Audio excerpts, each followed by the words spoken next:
تاریخ عالم اور تاریخ اسلام میں بہت کم ایسے مشہور فاتحین اور حکمران گزرے ہیں جن کو مسلمانوں کے ساتھ ساتھ عیسائی بھی عزت کی نگاہ سے دیکھتے ہیں۔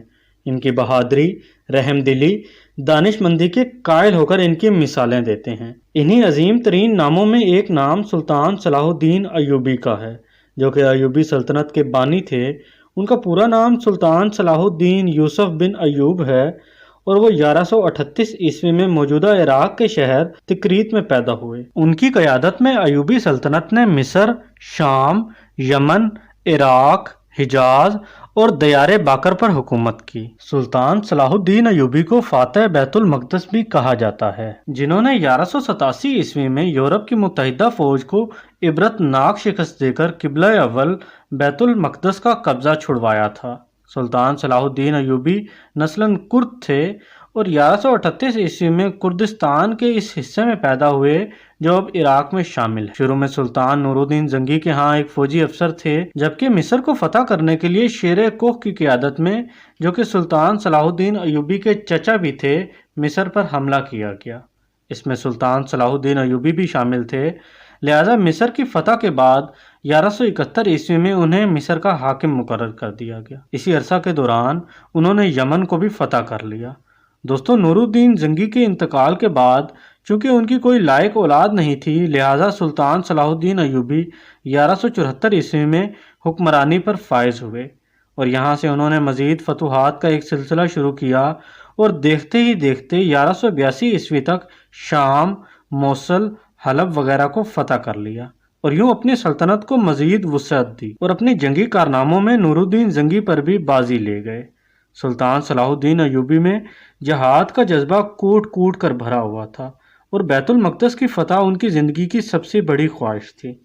اسی دور حکومت میں صلیبی بادشاہ اور جنرل ٹرنواڈ کے ساتھ 4 سالہ معاہدہ صلح ہو چکا تھا، جس کے مطابق دونوں یعنی مسلمان اور صلیبی ایک دوسرے کی ممکنہ مدد کرنے کے پابند تھے، مگر یہ معاہدہ محض رسمی اور کاغذی ثابت ہوا کیونکہ صلیبی افواج مسلسل اپنے اشتعال انگیزی، قتل و غارت اور لوٹ مار میں مصروف رہتی تھی، یہاں تک کہ مسلمانوں کے قافلوں کو باقاعدہ لوٹ رہے تھے۔ مگر حد اس وقت ہو گئی جب 1186 عیسوی میں صلیبی بادشاہ رینالڈ نے باقی بہت سے عیسائی امراء کے ساتھ مدینہ منورہ پر حملہ کی عرض سے حجاز مقدس پر حملہ آور ہوا، مگر سلطان صلاح الدین ایوبی کو اس کی خبر ہو گئی، لہٰذا انہوں نے فوراً رینالڈ کا تعاقب کیا اور اسے حطین کے مقام پر جا لیا۔ لہٰذا یہاں ایک گھمسان کی جنگ ہوئی جس میں 30,000 عیسائی ہلاک ہوئے اور اتنے عیسائیوں کو قیدی بنا لیا گیا۔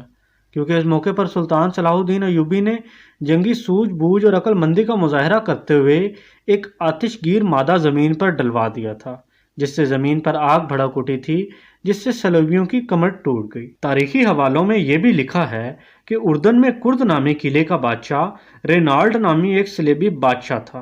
حجاز مقدس کے مسلمانوں کے قافلے اسی قلعے کے پاس سے گزرتے تھے۔ رینالڈ نے ایک مرتبہ مسلمانوں کے حاجیوں کے قافلے کو لوٹ لیا، بڑے غرور سے بولا، بلاؤ محمد کو، وہ تمہیں بچا لے، اور یہ کہ اس نے تمام حاجیوں کو قتل کر دیا۔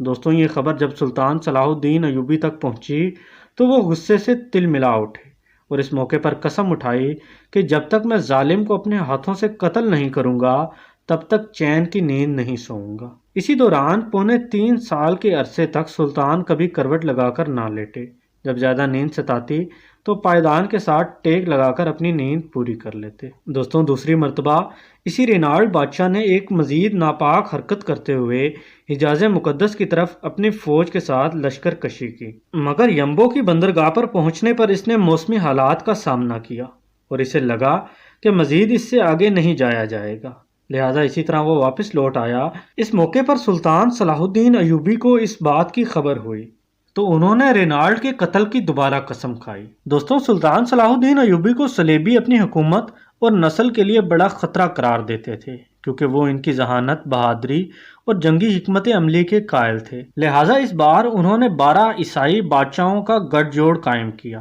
اور سلطان صلاح الدین ایوبی پر حملہ کرنے نکل کھڑے ہوئے، جبکہ سلطان صلاح الدین ایوبی اکیلا ہی اپنی افواج کے ہمراہ لڑنے کے لیے نکل پڑا اور یوں حطین کے مقام پر تاریخی جنگ ہوئی جس میں پورا یورپ سلطان صلاح الدین ایوبی سے ٹکرایا، مگر پھر بھی انہیں سلطان کے ہاتھوں شکست کا سامنا کرنا پڑا۔ لہذا جنگ میں ہارنے کے بعد عیسائیوں کے یہ 12 بادشاہ سلطان صلاح الدین ایوبی کے خیمے میں بھیجے گئے تو پیاس کی شدت سے سبھی بادشاہوں کا برا حال تھا۔ سلطان صلاح الدین ایوبی نے سبھی کو پانی پیش کیا سوائے رینالڈ کے، لہذا یروشلم کے بادشاہ ہمفرے نے اپنا پانی بچا کر رینالڈ کو پیش کیا۔ اس موقع پر سلطان نے ہمفرے کو کہا، یہ پانی اسے تم دے رہے ہو، میں نہیں دے رہا، کیونکہ اسلام میں اگر آپ کسی کو پانی پلا دیتے ہیں تو اسے امن کی علامت سمجھا جاتا ہے، پھر آپ اس شخص پر ہاتھ نہیں اٹھا سکتے۔ اس موقع پر سلطان صلاح الدین ایوبی نے رینالڈ کو اسلام کی دعوت بھی دی، مگر اس نے انکار کر دیا۔ اس کے بعد سلطان صلاح الدین ایوبی نے کہا کہ میں نے تیرے قتل کی 2 مرتبہ قسم کھائی، ایک مرتبہ جب تم نے لشکر کے ساتھ حجاز مقدس پر حملہ کیا، اور دوسری مرتبہ جب تو نے حاجیوں کے قافلے کو لوٹا تھا اور کہا تھا کہ بلاؤ اپنے محمد کو، وہ تمہیں بچا لے۔ لہٰذا میں نے ان دونوں موقعوں پر یہ قسم کھائی تھی کہ میں تجھے اپنے ہاتھوں سے قتل کروں گا، اور آج حضرت محمد صلی اللہ علیہ وآلہ وسلم کا ادنا سا خادم اس فریضے کو سر انجام دینے لگا ہے۔ اس کے بعد سلطان صلاح الدین ایوبی نے اپنی تلوار اٹھائی اور رینالڈ کی گردن کاٹ دی، مگر گردن پوری طرح نہ کٹی اور ایک جانب کو لٹک گئی۔ یہ منظر دیکھنے کے بعد وہاں پر موجود تمام بادشاہوں پر کپ کپی طاری ہو گئی۔ دوستوں، اس جنگ کے بعد اسلامی افواج عیسائیوں کے علاقوں پر چھا گئی۔ حطین کی فتح کے بعد سلطان صلاح الدین ایوبی بیت المقدس کی فتح کے لیے نکل کھڑے ہوئے، اور ایک ہفتے کی مسلسل خون ریزی کے بعد آخر کار عیسائیوں نے ہتھیار ڈال دیے اور رحم کی درخواست کی۔ یوں بیت المقدس پورے 91 سال بعد دوبارہ مسلمانوں کے قبضے میں آ گیا اور تمام فلسطین سے مسیحی حکومت کا خاتمہ ہو گیا۔ بیت المقدس کی فتح سلطان صلاح الدین ایوبی کی سب سے بڑی خواہش تھی اور ان کا سب سے بڑا کارنامہ بھی تھا۔ انہوں نے مسجد اقصیٰ میں داخل ہو کر نور الدین زنگی کا تیار کردہ منبر اپنے ہاتھ سے مسجد میں رکھا۔ اس طرح نور الدین زنگی کی خواہش سلطان کے ہاتھوں پوری ہوئی۔ سلطان صلاح الدین ایوبی نے بیت المقدس میں داخل ہو کر مظالم نہیں کیے جو اس شہر پر قبضے کے بعد عیسائی افواج نے کیے تھے۔ وہ ایک مثالی فاتح کی حیثیت سے بیت المقدس میں داخل ہوئے اور فدیہ لے کر عیسائیوں کو امان دے دی، جبکہ جو غریب فدیہ نہیں دے سکتے تھے ان کی فدیے کی رقم خود صلاح الدین ایوبی ان کے بھائی مالک العدل نے خود ادا کی۔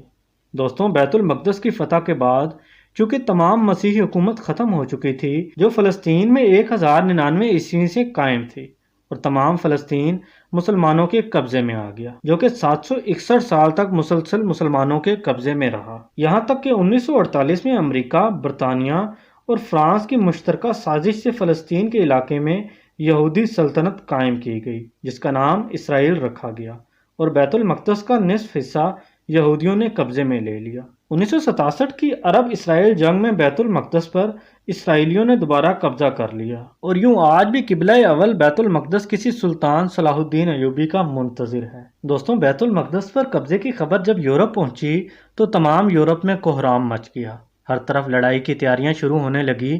جرمنی، اٹلی، فرانس اور برطانیہ کی فوجیں اس قبضے سے لڑنے کے لیے روانہ ہونے لگی۔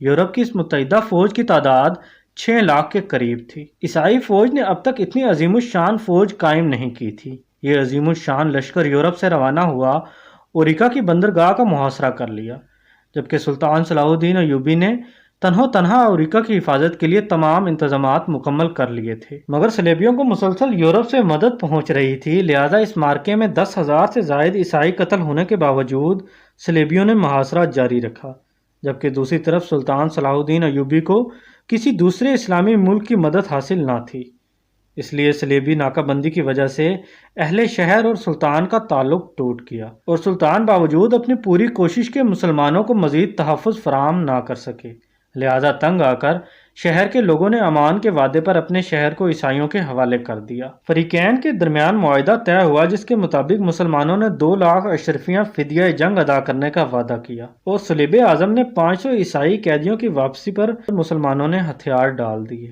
مسلمانوں کو اجازت دے دی گئی کہ وہ اپنا تمام مال اسباب لے کر شہر سے نکل جائیں، مگر رچرڈ صلیبی بادشاہ نے عہد چکنی کی اور محصولین کو قتل کر دیا۔ دوستوں، عکا کے بعد صلیبیوں کا اگلا مارکہ عسقلان تھا۔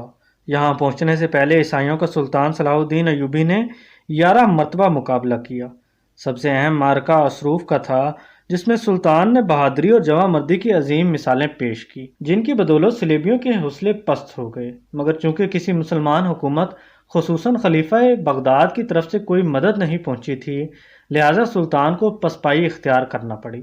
جبکہ واپسی پر سلطان صلاح الدین ایوبی نے اسکلان کا شہر خود ہی تباہ کر دیا، اور جب صلیبی وہاں پہنچے تو اینٹوں کے ڈھیر کے سوا کوئی چیز حاصل نہ ہوئی۔ اسی دوران سلطان نے بیت المقدس کی حفاظت کی تیاری بھی مکمل کر لی، کیونکہ صلیبیوں کا اگلا رخ بیت المقدس تھا۔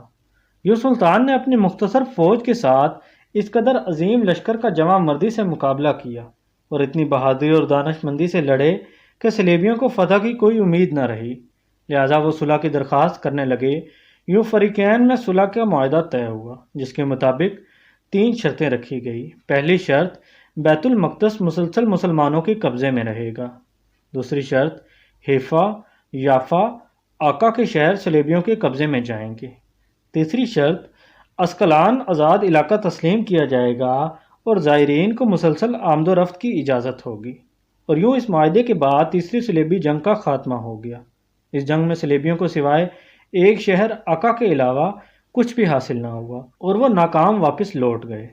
صلیبیوں سے تیسری جنگ عظیم میں سلطان صلاح الدین ایوبی نے ثابت کر دیا کہ وہ دنیا کا سب سے طاقتور ترین انسان ہے، جبکہ بیت المقدس کی فتح کے بعد اس نے تمام زائرین کے لیے بیت المقدس کو کھول دیا۔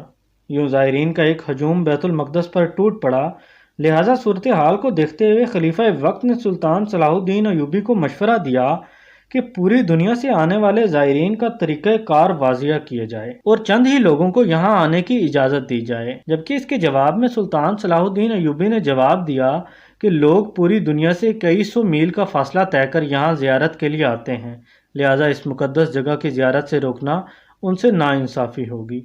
دوستوں، سلطان صلاح الدین ایوبی ایک عظیم حکمران تھا، جو میدان جنگ میں قہر برپا کرنے والا ایک بہادر جنگجو تو تھا ہی، لیکن ایک رحم دل انسان بھی تھا۔ سلطان صلاح الدین ایوبی نماز پنجگانہ کا پابند اور نفلی عبادت گزار تھا۔ اس نے کبھی کوئی نماز نہ چھوڑی تھی اور نہ ہی قضا کی تھی۔ ان کے ساتھ ہمیشہ ایک امام موجود ہوتے تھے۔ اگر کوئی امام موجود نہ ہوتا تو یہ کسی عالم دین کے پیچھے نماز ادا کر لیتے جو وہاں پر موجود ہوتا۔ سلطان صلاح الدین ایوبی نے زندگی بھر جو کچھ کمایا اس کا بیشتر حصہ صدقے خیرات میں خرچ کر دیا، اور وہ خود اتنی دولت بھی جمع نہ کر پائے کہ زکوٰۃ ادا کر پاتے۔ ان کی ایک بہت بڑی خواہش تھی کہ وہ حج کا فریضہ انجام دے سکیں، مگر وہ جہاد میں اس حد تک مصروف رہے اور نہ ہی اتنی رقم جمع کر سکے کہ وہ حج کا فریضہ ادا کر سکتے، لہٰذا اسی خواہش کے ساتھ وہ اس دنیا سے رخصت ہو گئے۔ دوستوں، امید کرتا ہوں آپ کو میری ویڈیو پسند آئی ہوگی۔ مزید ایسی انفارمیٹیو ویڈیوز کے لیے میرا چینل معلومات سبسکرائب کریں۔ ملتے ہیں اگلی ویڈیو میں، تب تک کے لیے اللہ حافظ۔